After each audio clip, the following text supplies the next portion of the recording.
హైదరాబాద్ రాజేంద్రనగర్లో దొంగలు బీభత్సం సృష్టించారు. లక్ష్మీగూడ హౌసింగ్ బోర్డు కాలనీలో భారీ చోరీకి పాల్పడ్డారు. ఇంట్లో వారిని బంధించి 22 లక్షలు ఎత్తుకెళ్లారు దుండగులు. నిన్న సాయంత్రం జరిగిన దోపిడీకి సంబంధించి మరిన్ని డీటెయిల్స్ శ్రీనివాస్ అందిస్తారు. Srinivas, over to you. నిన్న సాయంత్రం దోపిడీ దొంగలు బీభత్సం సృష్టించారు.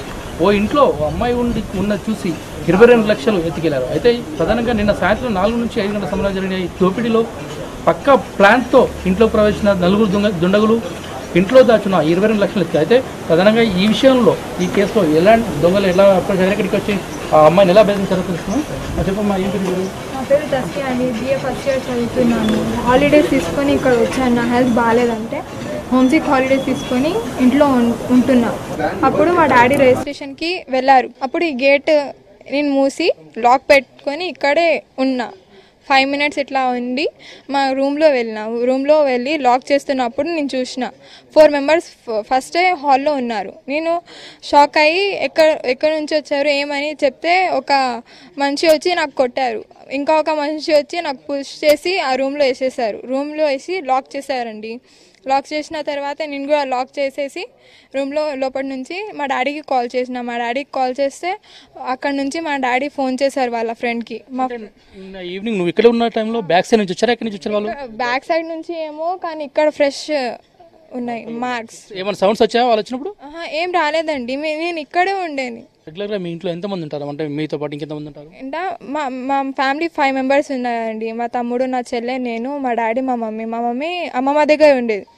హాస్పిటల్లో ఉంది, ఆమె ట్రీట్మెంట్ జరుగుతుంది. సో మా డాడీ, నేను, నా చెల్లె ఉంది. మా తమ్ముడు కూడా హాస్టల్లో ఉన్నారు, చదువుతున్నారు. ఆ తర్వాత ఏమైంది? నేను రూమ్లో బంధించిన తర్వాత ఏం జరిగింది? రూమ్లో బంధించిన తర్వాత నేను డాడీకి కాల్ చేసిన. ఫస్ట్ కాల్ చేసి అట్లా చెప్తే మా డాడీ వాళ్ళ ఫ్రెండ్కి చెప్పారు అట్లా ఉందంటే. వాళ్ళ ఫ్రెండ్ వచ్చారు. వచ్చినా కూడా వాళ్ళు అక్కడే ఉన్నారు, మా రూమ్లోనే ఉన్నారు. ఎట్లా పారిపోయారు నాకు కూడా తెలియదు సార్. ఈ డబ్బులు ఎక్కడి నుంచి వచ్చాయి? ఇంట్లో ఎందుకు దాచారో ఆమె తండ్రి మొదటి మొత్తం ఉన్నారు. చెప్పండి, అసలు నేను డబ్బులు ఎక్కడ ఎందుకు పెట్టారు ఇంట్లో? 25th 26th రోజు ఒక ప్లాట్ అమ్మేశాను నేను. అది దానికి అడ్వాన్స్ వచ్చింది అనమాట. 10-11 ఇయర్స్ కింద కొన్న ప్లాట్ అది.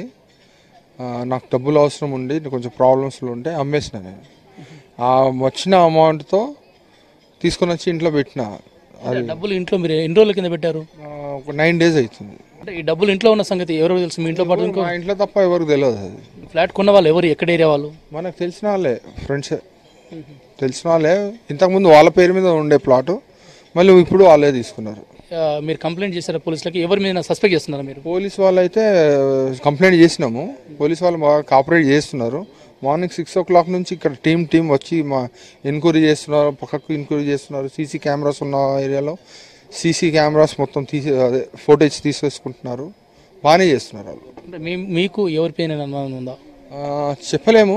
నేనైతే ఇక్కడ హయాలో తప్ప ఎవరితో ఏమి ఉండదు. ఇక్కడ నాకు పొద్దున పోతే సాయంత్రమే వస్తాయి. కరెక్ట్ ఈ ఏరియాలో పేర్లు కూడా తెలియదు నాకు. అయితే దీంతో పాటు మొత్తం ఈ 22 లక్షలు పోయినాయా? ఇంకేమైనా గోల్డ్ ఆర్నమెంట్స్ కూడా? అట్లా ఏం లేదు. 22,50,000 క్యాష్ ఉండే, 22,50,000 పోయింది. అంటే వేరే ఆర్నమెంట్స్ ఏం లేదు? ఏం లేదు.